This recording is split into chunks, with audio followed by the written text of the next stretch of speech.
Today we honor the memory of the Holy Fathers of the Seventh Ecumenical Council.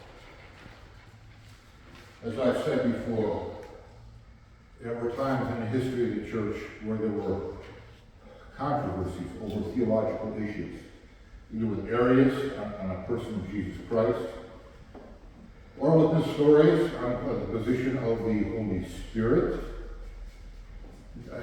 And so once in a while the emperor would be just tired of all the fighting going on in the church, and he'd say, okay, time for an ecumenical council.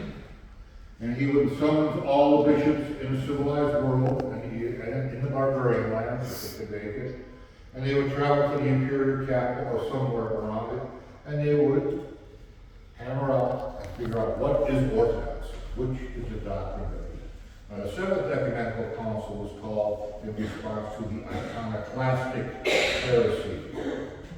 The iconoclastic heresy was for about 100 years, in which people had rejected the use of images, even icons, in churches. Their main criticism was that they equated it with idolatry.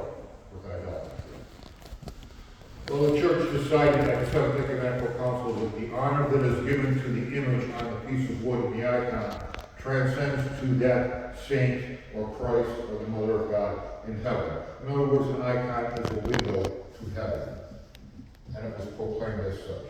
So there are 2 times a year in which we honor the Holy Fathers of the Seventh Ecumenical Council.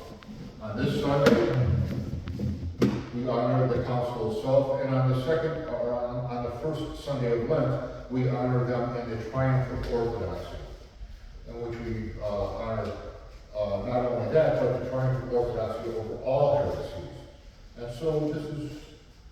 so we have the Fathers of the Seventh Ecumenical Council, and they have come to declare that icon worship, icon veneration is not worship of a pagan or